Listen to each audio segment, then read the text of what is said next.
Hello and welcome to In Depth. My name is Aditi Nagpal Girotra. The Parsis are a community who originally came to India after fleeing religious persecution in their homeland, Persia, in the 8th to the 10th century AD. Over the centuries, the Parsis have distinguished themselves through their businesses, expertise, and ability in diverse fields that range from the creative arts to running businesses across the spectrum of nation-building activity. Unfortunately, over the years, the Parsis have also suffered an alarming decline in population numbers. From about a population of 1,14,000 members in 1941, the community declined to about just 57,264 people in 2011.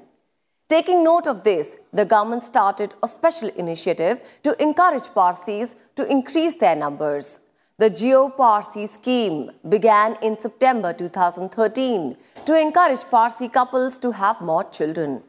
Since then, over the last 5 years, the community has reported 214 births through assisted reproductive techniques. Enthused by the results, the government is considering allocating more funds for the scheme for the next financial year. Today in Depth, we focus on this scheme for this unique community. We will look at their contributions to the country, their origins, and their efforts to make a difference.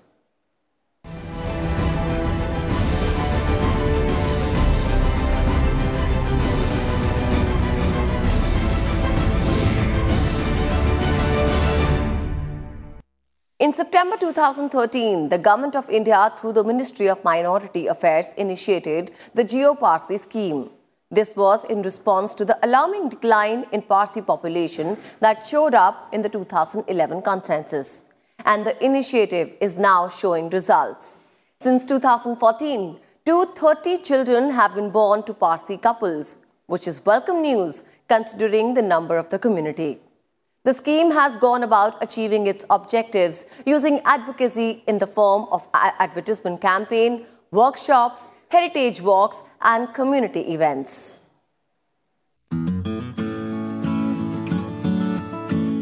230 and counting. This is the number of children born to Parsi couples since 2014 who have benefited from the centre's Jio Parsi scheme. The scheme that took off in 2013-14 was aimed at arresting the sharp decline in the community's numbers.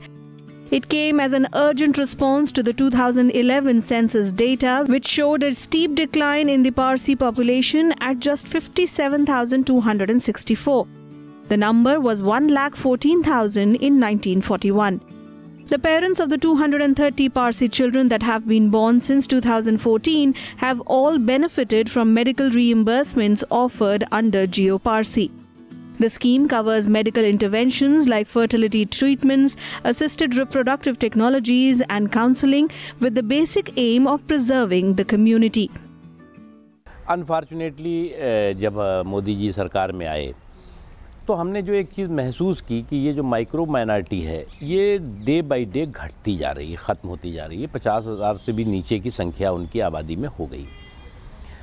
हमने उस बारे में Parsi community के लोगों से चर्चा की, बातचीत की कि ये जो एक चिंता का विषय है, इसलिए हमने कहा कि हमारा भारत जो है वो यहाँ तो जो माइक्रो माइनॉरिटी है उसकी भी चिंता करती है। 2014 के बाद हमने एक ये कार्यक्रम शुरू किया जियो पारसी, और उस जियो पारसी के माध्यम से हमने पारसी समुदाय के लोगों को में जागरूकता पैदा की और जागरूकता के साथ साथ उन्हें इस बात के लिए प्रोत्साहित किया कि वो अपने पारसी परिवार को बढ़ाएं। और हमें इस बात की खुशी है कि जियो पारसी कार्यक्रम के सफलता का नतीजा है कि 230 से ज़्यादा बच्चे जो है पारसी परिवार में बढ़े हैं। Financial assistance is given for diagnostics and consultation, fertility treatments, cost of medicines, follow-up, hospitalization, pregnancy, delivery charges, post-delivery assistance as necessary to ensure health and survival of mother and child. The percentage of financial assistance is based on income levels. If the annual income is 15 lakh rupees and below, 100% financial assistance is given. 75% assistance is given if the annual income is between 15 and 25 lakh rupees. And for families with annual incomes of 25 lakh rupees and above, 50% financial assistance is provided. There are many other financial benefits offered under the Jio Parsi scheme. The family is a beneficiary of the Health for Community component of Jio Parsi. This includes financial assistance of 4,000 rupees for creche support per child up to the age of 8 for couples that fall within a certain income bracket. There is also a senior citizen honorarium of 3,000 rupees for childcare per child per month up to the age of 10 years. Assistance of 4,000 rupees per person after the age of 60 years is also provided. हम इसमें budget की कोई कमी नहीं है, हम आर्थिक रूप से मदद करते हैं। उसके साथ ही साथ हम सामाजिक रूप से उनमें जागरूकता पैदा हो, अवेयरनेस पैदा हो, उसके लिए हम पब्लिसिटी से ले करके और उनको कुछ हम फिल्में वगैरह बना करके देते हैं ताकि वो अपने जो पारसी समुदाय के जो कार्यक्रम हैं उसमें वो उसको जो है लोगों को दिखाएं और जागरूकता पैदा करें। और अलग समय समय पर जागरूकता के पॉइंट ऑफ व्यू से उस पारसी समाज के अंदर हम खुद जाते हैं, हमारे अधिकारी जाते हैं और उनको जो है वो उनमें अवेयरनेस पैदा करते हैं कि वो जो लुप्त हो रही है ये इतनी हमारी शानदार विरासत, उसको मजबूत बनाने में मददगार हों। Being the tiniest of India's religious minorities, the Parsis have over the centuries maintained their distinct customs even as they integrated themselves into Indian society. A Parliamentary Standing Committee report on the Jio Parsi scheme emphasizes the need for a separate census for the community.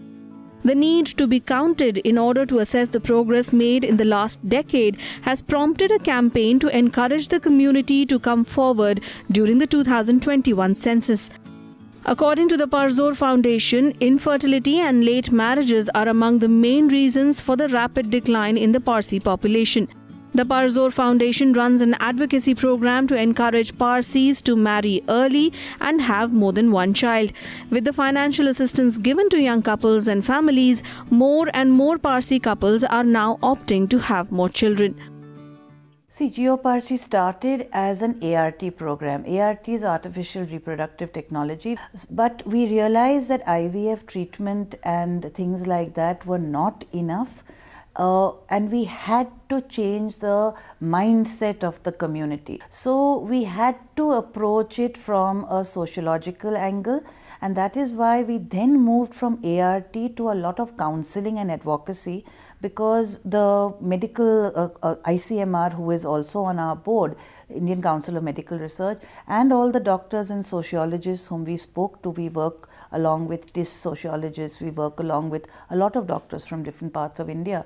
They all told us that you must tackle the socio-psychological problems first. So our advocacy is a very major part of our program, along with medical interventions.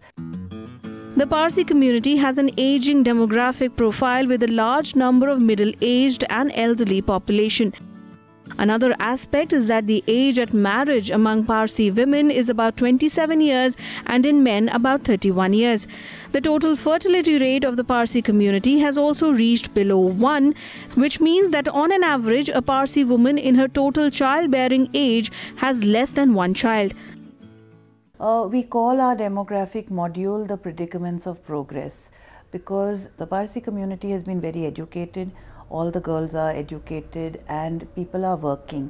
The thing is that when you start working, you delay your marriage. So in one way, education, delayed marriages from the point of view of the women has been a problem. Secondly, we have been an endogamous community. So we try to marry within our community, and that has definitely led to genetic problems of infertility. It's a psychosocial and economic problem that we have faced, which has caused the demographic decline of the community. The Jio Parsi scheme has also used innovation to get its message across. A special ad campaign that was first launched in 2013 sought to sensitize Parsis about the gravity of the problem in a humorous, tongue-in-cheek manner.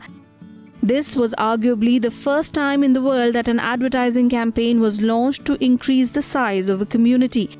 It touched topics including highlighting the not-so-pleasant consequences of not getting married or having at least 2 children, stressing on the happiness that family life could provide, teaching young Parsis how to initiate a conversation, suggesting to them conversation starters, and how to take these conversations to the logical conclusion, marriage. With inputs from Anu Diwan, Bureau Report, Rajya Sabha TV. Parsis migrated to the Indian subcontinent from Persia to escape religious persecution after the Muslim conquest of Persia in the 8th to 10th century AD. They were given refuge in Gujarat, from where after they migrated to other places in India. After initial hardships, they prospered in their adopted country in diverse fields through hard work and perseverance.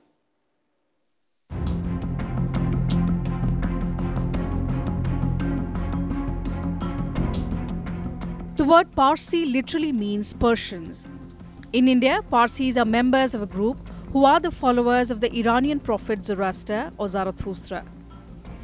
They descended from Persian Zoroastrians who migrated to India to avoid religious persecution by the Muslims. The exact date of the Parsi migration is unknown, but they are believed to have initially settled at Hormuz on the Persian Gulf. Finding themselves still persecuted, they sailed for India, arriving here in the 8th century.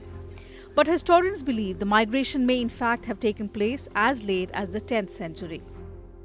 See, the Zoroastrians originally were from Central Asia. Prophet Zarathustra was born in the Bronze Age in an area which was earlier the Persian Empire, but which today is in Afghanistan, around the area of Balkh. Okay, that's in Afghanistan. We do have a very small population left in Iran, mainly in the desert areas of Yazd and Kerman, about 12 to 15,000. Then the diaspora from the Parsi community was in Africa, but when Africa had problems, they migrated mainly to the west.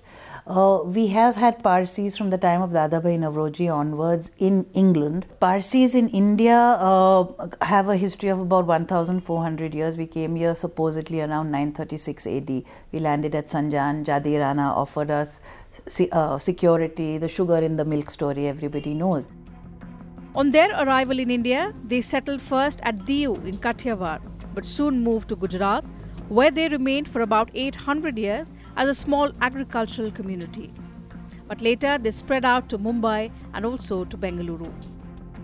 From the 13th century to the late 16th century, the Zoroastrian priests of Gujarat looked to their co-religionists in Iran for religious guidance. Since the community was small, there was an instinctive fear of disintegration and absorption in the population of a foreign country. The desire to preserve their racial characteristics and distinctive features of their community is believed to have arisen from these circumstances. While it created a spirit of exclusiveness with respect to the outside world, within the community there was relatively higher degree of cohesiveness. This helped the community when the British established their trading posts at Surat and other places in the early 17th century. Since Parsis were more responsive to the influence of Europeans, they were quick to seize the opportunities for trade that the British East India Company offered. And thereafter, the fortunes of the Parsis changed dramatically. Now, I think we have in many ways contributed back to India. India gave us shelter. We have probably helped bring India into the modern age. We never had any sort of caste restrictions, so we could travel and trade everywhere. So from the first Wadia ships which traded with China, which traded with Africa and started trade, it's the oldest ship today existing in the world is the Trincomalee, which is in England, and it fought at the Battle of Trafalgar. So if you can think of that going into the modern age, then if you think of other things like aviation, if you think of the most important, of course, is Jamshedpur, a city named after a Parsi, so Jamshedji Tata, and the whole industrial age. The whole point of Jamshedji Tata and all the Parsis was to make India self-reliant, to make India economically self-reliant and confident. And I think that is where the contribution of the Parsis has been tremendous across India. The East India Company had started controlling Bombay in 1668, and the Parsis from Gujarat began to settle there. In the 18th century, the expansion of Bombay owed largely to the ability and hard work of the Parsi merchants. By the 19th century, the wealthy community had prominent presence in heavy industries, railways and shipbuilding. By the time India attained freedom, Parsis were no longer the weavers and petty merchants they used to be. They were established and ran banks, mills, heavy industries, shipyards and also shipping companies. Above all, even as the Parsi community retained their own cultural identity, they did not fail to recognize themselves as nationally Indian. The dominant spirit of the Parsis was exemplified by Dadabhai Naoroji, who became the first Asian to occupy a seat in the British Parliament. Naoroji said, "Whether I'm a Hindu, a Mohammedan, a Parsi, a Christian or of any other creed, I'm above all an Indian.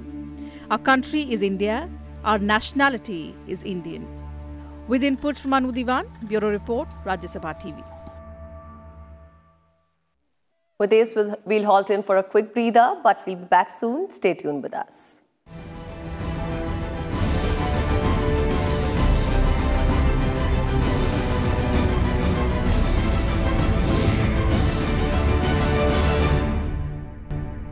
Welcome back. You're still with us on In Depth. One of the most affluent communities in India, Parsis have made remarkable contributions to the country in every field. Starting with Jamshedji Tata, who is known as the father of Indian industry, to freedom fighters like Bhikaji Cama and Dadabhai Naoroji, nuclear scientist Homi Jahangir Bhabha, and authors like Bapsi Sidhwa and Rohinton Mistry, and the 21st century chief of the Indian Air Force, Air Chief Marshal Fali Major. The list is endless. Here's a look at some prominent Parsis and the contributions they have made to the country.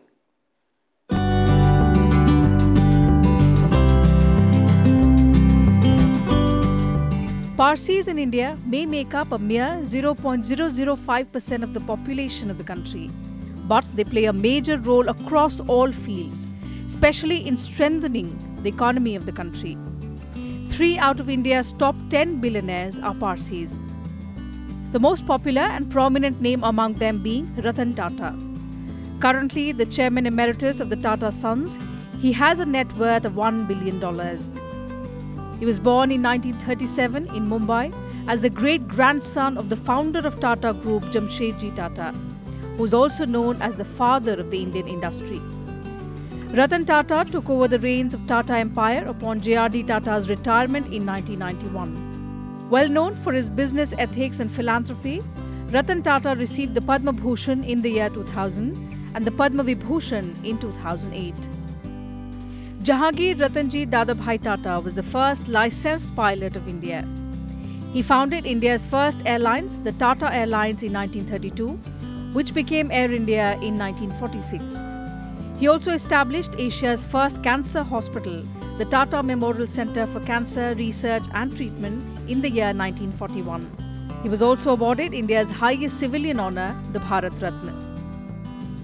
Another billionaire from the community, Palonji Mistry's net worth is estimated to be $14.4 billion. He also has 18.3% stake in Tata Sons.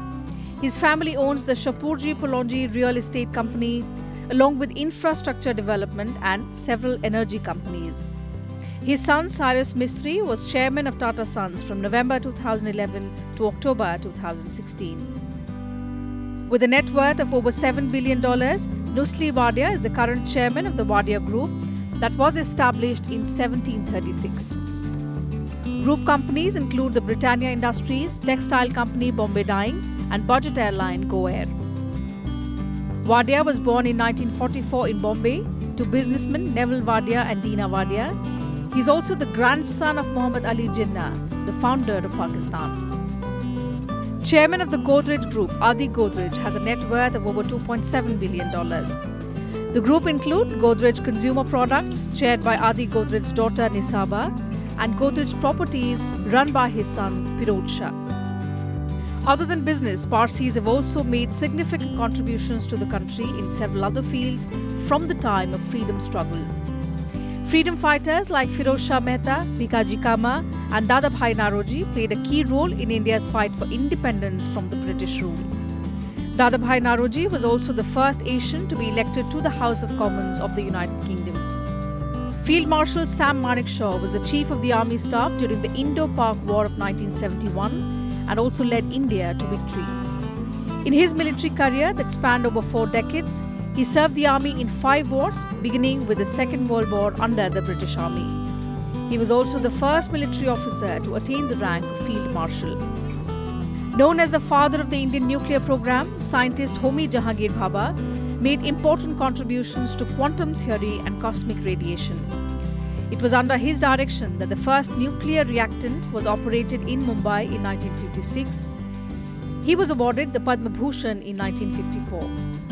Parsis also have given several legal luminaries to the country, including Saroj Homi Kapadia, who served as the 38th Chief Justice of India, and Soli Sorabji, who has held positions of the Attorney General of India and also the Solicitor General of India. Sorabji has been honoured with the Padma Vibhushan for his defence of the freedom of expression and human rights. Eminent lawyer Fali S. Nariman has also served as Additional Solicitor General of India. Parsi समुदाय का हमारे देश के निर्माण में बहुत बड़ा योगदान रहा है। बीकाजी कामा से लेकर के अगर आप देखें जनरल मानिक शाह, उसके अलावा जो है वो जमशेदजी टाटा से लेकर के और एक लंबी देश के निर्माण में योगदान देने वाली पारसी कम्युनिटी की एक बहुत लंबी श्रृंखला है। Parsis have also made immense contribution to the film industry, with actors like Baman Irani, Jim Sarb and directors Homi Ajania. With inputs from Anu Diwan, Bureau Report, Rajya Sabha TV.